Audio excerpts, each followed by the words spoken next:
There's going to be this evolution from human augmented labor with AI to full agentic and orchestrated agents that are doing things autonomously. And so in that scale of evolution, we should start thinking today, if we're building the early stages of human augmented AI, which, again, we call Sidekicks, think of it as an AI assistant. If you're doing that, be sure that we're solving, at least the message that we're, preaching internally and to folks that we're chatting with in our circles is like, make sure you're solving problems that the LLMs are not necessarily going to be solving in the future. Don't be, spending your budgets on solving things like. What's up, Lucas, Ali? Good to see you guys again. Lucas, I feel like there's a different background almost every time we jump on the podcast. It is travel time. It's a good time to be in Florida. It's not hot, not humid, and it's a good time to visit home. Have you been in the water? It's too cold. Incredible. Ali, good to see you again as well. Nice blank wall. Good background. You got it. All right. Well, guys, welcome to the Framework Friday podcast. We have a new format today we're excited about. Our goal is to bring you as much value as possible talking about AI in business. And we are part of a team that has over 18 years of e-commerce experience, done over 250 million in sales and counting. And so we come to you humbly on a quest to make our business better. And we want to help you guys make your business better. So we're going to have a conversation. So guys, we're going to start off with our first segment, which we are calling Friday Signals. We've teed up things that are happening in the world of AI, specifically in business. And there's a lot of things going on. So this is a pretty easy segment for us to pull from. And so we're going to start off with our first signal, which is Google Maps plus Gemini. Ali, you want to kick us off? Absolutely. Thank you so much, Fred. So in the recent times, Google partnered with Gemini, and what they did is that Google changed the maps completely. Now it is going to be way more conversational to what it was before in collaboration with Gemini. Like, imagine now you're talking to your map. It is no lists anymore. Imagine like, hey, find me a plumber nearby who is affordable, who is available right now. And there you go. The biggest shift, like right now, it's not results list driven. It is spoken answers. So that's huge. Is this live right now with Google? It is. And it's basically going upwards from here onwards because like that's already implemented by Gemini because Gemini did that on their own, implemented the feedback over there from the Google side, but it's on. And I do see like, yeah.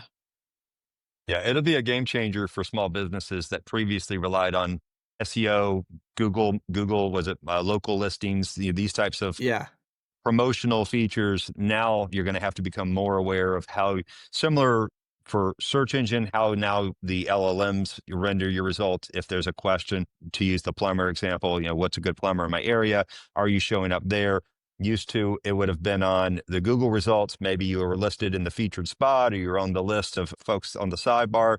It seems this is all a direction of, all of whether it's the Google Maps, but also Google search results is just part of this broad change. And so what used to be SEO is now going to be your LLM optimization, whether it's maps or search. Is there a priority of businesses that are set up for this? Like anything, obviously with SEO, you've got to get your business ready, or there's the Google local listing. There's all the settings and things like that. Is this a separate setup for businesses? I suspect there's, setups and I know the Google local business, while that's not been, I don't run a local business operation, but I, help folks out who've been setting theirs up. And it's certainly a separate setup than say running your Google ads or some of the same type of the backends that we would use for an e-commerce store, for example. So I don't know exactly where they're managing it, but I think that's going to be part of this evolving, again, the new industry. What was SEO, now it's whatever we're calling this is search engine optimization. All of these things, you'll have specialty agencies that pop up that will help small businesses walk through this. Best case is have a conversation with your AI of what to do. Yeah, I think it's good point there as far as like, this is just a good example of another opportunity that AI is creating. Again, whether that's a specialty agency popping up, focusing solely on this, or current agencies that are losing some of their value, let's say, because of AI. Here, all of a sudden, another opportunity for agencies to to help move businesses forward, to make sure that they're showing up when I hey Google my phone and ask them where to go or what to do. Yeah, I think it's going to seem obvious to a lot of people, but just real quick for those that it's not obvious to, the way to approach this with your LLM is, go to an LLM, call, say GPT, take your website URL, take screenshots of your advertisements in Google, give it that context that this is who you are. I run the plumbing, I run a plumbing company. If that's the case, here's where my ads are showing up in Google now.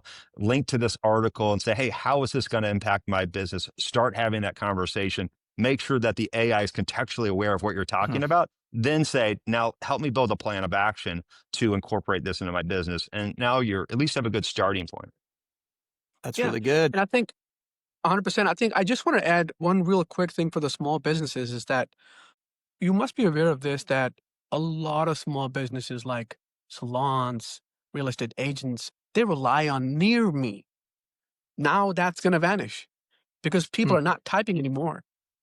They're speaking. And once they're speaking, so only your landmarks, your attributes, your knowledge base that you have on the profile for the business is going to come handy. So it's not about near anymore. It's about how clear you are. All right, next signal up. This is one that I'm going to cover here. So Canva, great tool. I've been using this for years. A lot of businesses do. They just announced just a little over a week ago, a free forever tool. I called it Affinity. So just to back up here, Canva bought Affinity. It's a company. They have photo design and publisher, these 3 independent apps back in 2024. I think it was $380 million, which is a lot of money, but they had big plans. So those old Affinity tools, they were one-time purchase. I think last I checked, they were about $70 each. You bought them, you owned them forever. These were perfect for people who, either didn't want to, get into the Adobe ecosystem or were on a budget. And they met the need at the time. But as of October 31st, Canva, they merged those 3 tools into one unified tool, and it's completely free. And they say free forever, which is really interesting. A single file type. So between their InDesign product and their photo and their vector product, it's one file type, which is interesting. And so the real question is SaaS dead, dying, or just being rewritten? Again, is SaaS dead, dying, or just being rewritten? Or is this just a disruption or a pivot? And so I think it's interesting. When I looked at it, it looks amazing. Honestly, the interface is beautiful, as I suspect it would be. Canva's done an incredible job over the years of doing what they do. You can create multiple studios. So you go in there and you select, these are the tools I want. This is my workflow, and you name it. And so if you have different workflows, you can do all that. Again, pixel, vector, layout, toggle between them seamlessly. And for someone like me, who is not a designer per se, but constantly building things, this really is kind of the sweet spot. I think this is a sweet spot for a lot of solopreneurs, small businesses, individuals who don't have a lot of big, complicated workflows. And I will say the free forever part is catchy, but it's like most things, it's not completely free. You don't get everything for free, but you do get the bulk of it. And so if you want the AI tools, you have to have Canva Pro feature, which that has their AI tools. But I will say Canva Pro is super, super affordable for small businesses. It's somewhere around $120 a year. If you're on like a personal pro plan, $15 up for a team of 5 per month right now, I think, in Canva. I think at one point they put it up to like $500 a year for teams of 5. And then everyone responded really negatively. And I remember this. And then Canva actually went right back to their old pricing pretty much after that response, which just shows you Canva's a company who's listening to the customer and doing something like this. They really appear to be giving a tremendous amount of value. Again, I don't think they're taking on a lot of the enterprise type of systems that Adobe currently has, at least not yet, but really interesting. Any kind of reaction here, Lucas, Ali? Yeah, it's fun to see a startup. Obviously they're a billion-dollar company now, but to see them take on the behemoths like Adobe, and so excited to watch their journey. And it seems like a strong business move, and we'll see how it plays out. I asked my friend who's a designer, and I said, "What do you think about this? It's any good?" And he said he was like, "Looks amazing, but what are they doing with what are they doing with all of that artwork?" And his first thought was, they're going to be using this to train more AI. And in fact, the CEO came out though and addressed it head on and said, we actually are going to by default not train any AI. If you want to, you can opt into some beta programs, but we're intentionally not doing that. And also when asked like, why is this free? And he did mention generosity, which I don't not believe him. At the same time, he was also very clear. He just believes that this will be the better entry point in, and teams will scale with Canva, which is paid. And so it's a big bet for them. Yeah, add there that in this market, particularly the AI market, there's a trust is becoming a growing topic of of concern with folks, particularly what are the companies doing with the information. So when you see something go for free, reasonable to conclude that perhaps there's some type of aggregating knowledge, collecting customer data to optimize the product, which seems like it's fair game. But then where do you draw the lines, and what are they doing with it? I know some other companies have caught some heat for getting kind of caught with their hand in the cookie jar of what they're doing with customers' data to that maybe it's not in their customers' best interest. Won't name any names here, but yeah, there's a lot of those companies out there. You shared an interesting point, Fred. You said like, hey, is SaaS being rewritten or is dead? I feel it's being rewritten for sure. And a famous point where people say that, hey, if something is free, you're the product. I think we're certainly in that market. But yeah, I'm totally excited to see what happens over here. Yeah, certainly SaaS 2.0 tools are free and accessible up front, AI-driven value on the back end, and with these guys leading with some transparency on their privacy policies. Pretty cool. All right, let's dive into our final signal. We're going to go over here, which is Amazon versus Perplexity. Lucas, you want to take us away on that? Right. So, well, I've just read a couple of articles here, so I don't have all the information. Certainly haven't read the legal filings, but from what it seems like, Perplexity has AI agents that, on the behalf of the users that are using the Perplexity tool, the browser, are going on to Amazon and shopping. And, Amazon recognizes this, files a lawsuit. Interesting drama to follow, particularly interesting for small business operators, because there's certainly an angle here that will be impactful. And that is that, what plays out here, so it seems to me at least, is that you have Amazon, which represents platforms, suggesting that AIs are not in fact humans, which, all right, fair enough, they're not humans, but they can't engage on our platform per our terms of use like a human would. And well, that could throw a real wrench in a lot of, let's just say if that plays out and that is the position, and this sets a precedent and that becomes the position of many major platforms. Well, a lot of startups are designing agents to act in place of humans to do things. A lot of small businesses like ourselves are creating agents to go and do things. And now that might mean that our agents can't go and do things on certain platforms. We have agents that, engage, whether it's a Google tool or an Amazon tool or any of these major tools. Does that mean that our agent has to stop at the front door and their agent takes over? Which does appear to be the case. What Amazon's doing. Amazon has a shopping agent called Rufus. And it would make sense. Amazon wants Rufus to do all the shopping. And no secret here. I think it's widely suggested that Amazon's concerned about marketing dollars. And if people stop visiting the website themselves, then those placement ads and those preferred shopping positions that they generate revenue from are largely designed around human shoppers. And when they can control the AI agents that's shopping on Amazon through Rufus being their AI agent, then they can be at least in control and aware how that AI is going to interact. Presumably the human still needs to be there, large extent. And I'm sure this will evolve over time, but I am concerned that it could set a dangerous precedent, the openness of how AI's agents get to interact on platforms. In my opinion, it would be a shame to see this, Amazon win a favorable ruling here. That set a precedent. Now platforms are all kind of walled gardens when it comes to agents. You kind of you would end up stifling innovation. You would stifle the functionality of how businesses can use agents. And but it's also an interesting drama to watch. Jeff Bezos, as I understand it, is an investor in Perplexity. That's interesting. Perplexity is a major client of Amazon through AWS, no doubt, spending, I would assume, tens of, if not hundreds of millions of dollars in AWS. So a lot of interesting aspects to the drama here, and be one to keep an eye on. Yeah, Ali, any reaction, response? I read this and I came across even the LLMs, like they're also ruling in the favor of Amazon. Like, hey, they basically violated the TOS. And then at the same time, Perplexity said that, like it's a user agent, it's not a bot. So it does not Mhm. violate the TOS. So interesting case.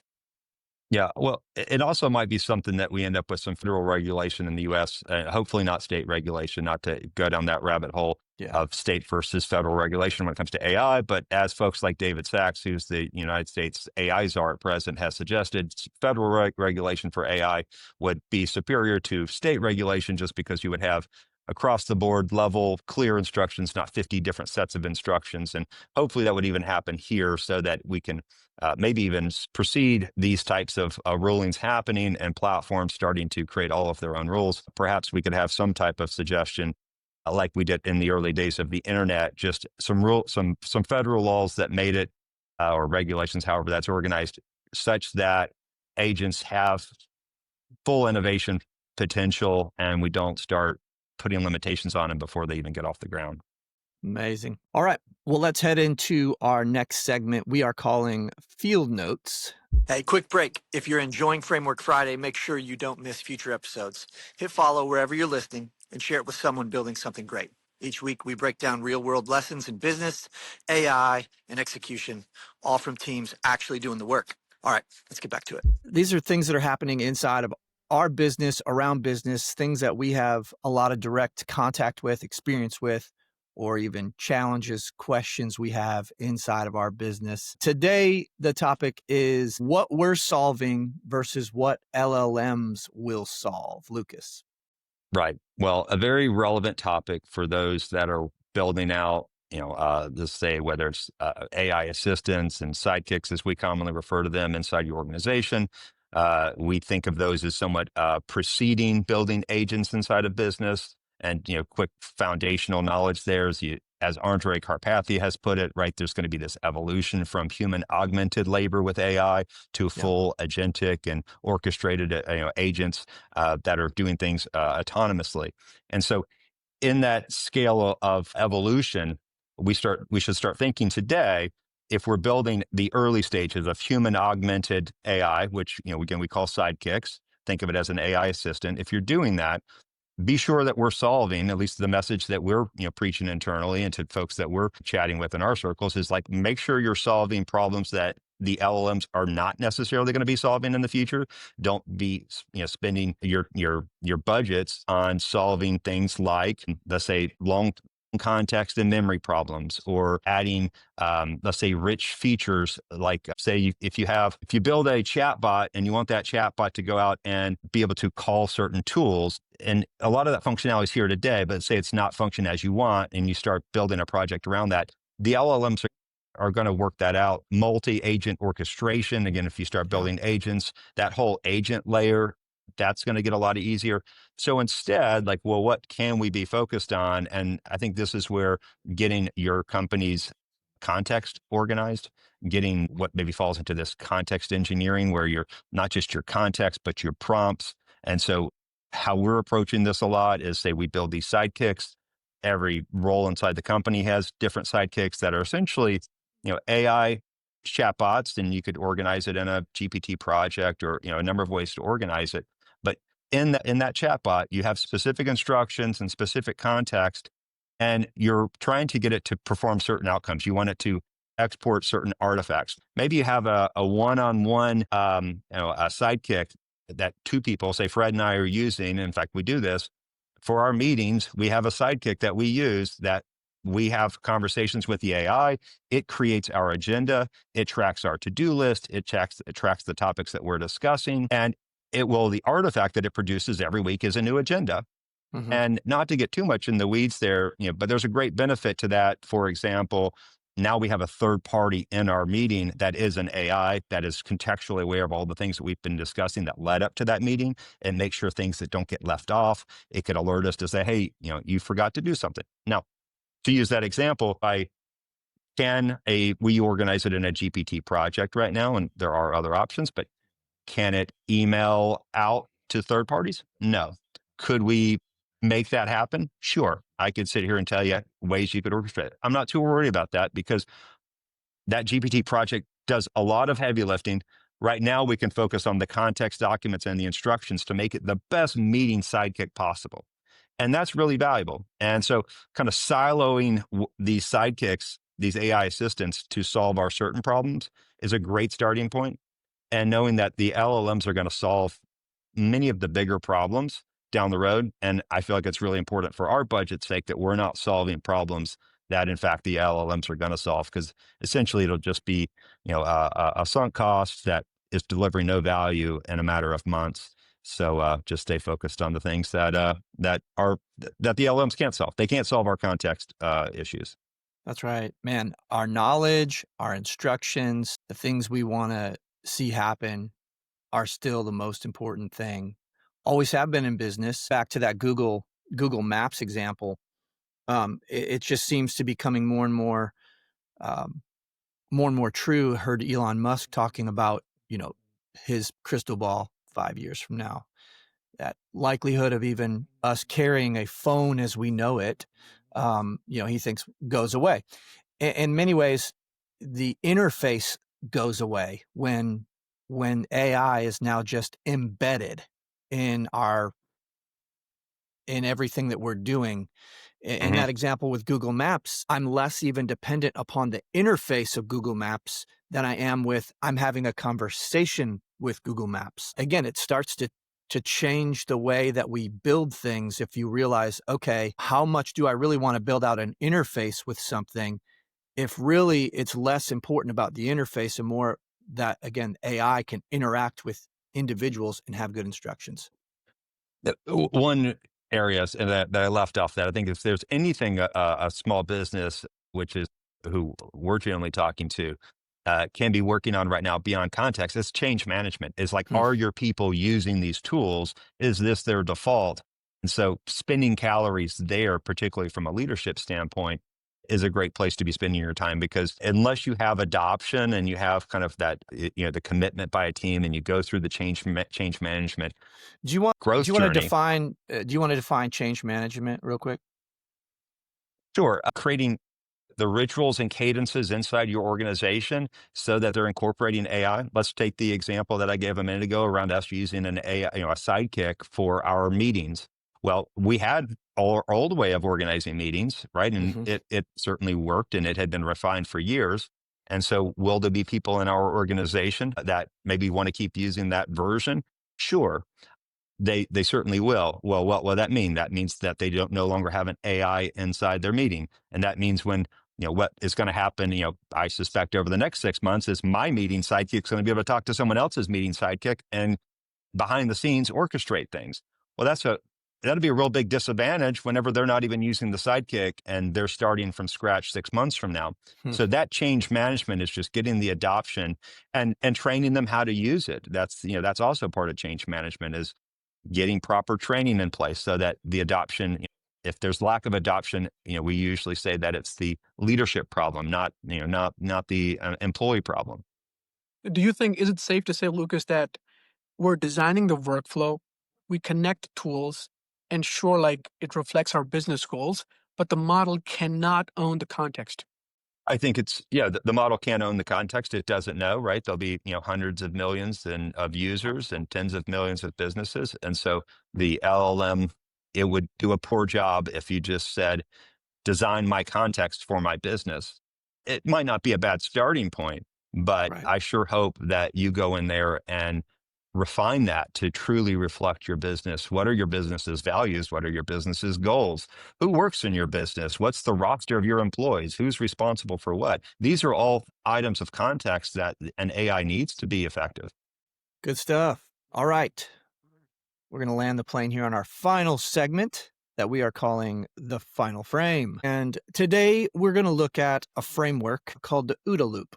Has a great name. And this is cited by a man named John Boyd, who was in the U.S. Air Force in the 70s. And our goal here is to find a framework that we feel like is impactful and useful and relevant somewhat to today's conversation. So here we are, 1987, Mr. Boyd created the following framework. So here's the framework, the OODA Loop. It stands for Observe, Orient, Decide, and Act.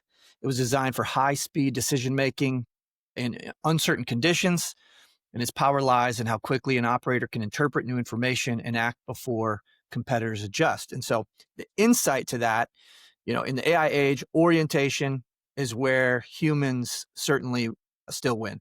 LLMs observe data and generate options, right? But only operators can orient. We talked about that a little bit.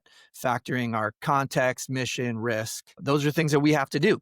And so the implementation is about designing a system that keeps our human orientation at the core of what we're doing, even when AI is obviously accelerating the rest of that loop. And so in action, before automating any decision that we talked about, we have to define that orientation checkpoint. We talk about human in the loop. Where is the human in the loop? Where is it necessary for someone to check in that process? So that moment where human judgment has to re-enter. And we have to treat every loop not as just like, here you go, although there will be processes, I'm sure, that we will do that for.